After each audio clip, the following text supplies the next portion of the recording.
Getting lost, probably the most relatable thing ever. We've all done it before. We've all been out with our family or friends and found ourselves in a dark alley or the back of a McDonald's. We've all been in a situation where we just kind of find ourselves out there, in the wild, without our moms in a Walmart. Terrified. When I used to go to the store with my father, he moved really quickly through the store, so me and my child legs had to keep up as best as possible. Sometimes I'd want to grab something, so I had to run down the aisle, grab the thing, then like Sonic dash after my dad to catch up. Just the image of a child sprinting down the aisle with a bag of hot Cheetos and goldfish was enough to make most people laugh. Getting lost in the store was the worst thing when you were little. One second you were safe with your family, the next second you were cast out into the wilderness with nothing but the clothes on your back and the memory of their faces. The store was a pretty scary place for a young kid. You'd go looking for a Tonka truck and all of a sudden your life is falling apart because you can't find where your mother is, even though she's probably in the next aisle over. One time I managed to get myself lost in a Wendy's. I had wandered away from my family. As a little tiny child, I had a hard time navigating tables. So I ended up lost and confused as I wandered through the restaurant until my family caught me and dragged me back to where I was supposed to be. Occasionally my family and I would go on hikes into the woods. More than once we'd find ourselves off the beaten path in the middle of the forest, confused as to what the hell we were going to do, hoping that we wouldn't have to revert to our primitive ways and wear only loincloth. I genuinely didn't want to eat bugs for the rest of my life. So whenever I'm out walking around a city or an area, I just tend to get lost in my thought. One time I was going to a museum in a nearby city. While walking there, I lost myself in thought and managed to lose my family in the crowd. One of the worst things is getting lost while driving.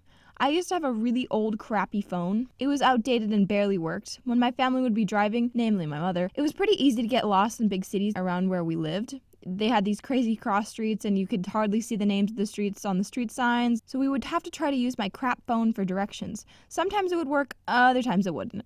One time we ended up in some neighborhood and I had to ask random strangers for directions. It would be worse if we went on vacation somewhere. We'd have zero idea of where we were and where we were supposed to be going. With no working phones, we'd just have to drive aimlessly until we found a street sign or an area with people.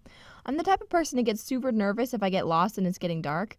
When I'm driving around and I see the sun setting, my anxiety ramps to a whole new level. I drive like my life is depending on it to find my way back. The worst thing I've seen people do is when they get lost, they keep driving the same direction instead of turning around and trying to retrace their steps. They just continue and get even more lost. That stuff is so frustrating. Sometimes getting lost isn't just physically being lost, it's mentally. Like when you're in math class, you blink for 0.3 seconds and the teacher teaches 98% of the content while your eyes are closed. Math has always been a class for me. When I get lost, I'd be sitting there staring at the numbers on the screen, confused as how we got 3. 9x equals 92 plus 827 squared. Being lost in school is super common for me and a lot of my friends. I just kind of zone out, and after a while I realize it's 2:30 and time to finally leave. Getting lost sucks a lot. Anyone who's experienced the loss of their family in a supermarket will understand the struggles.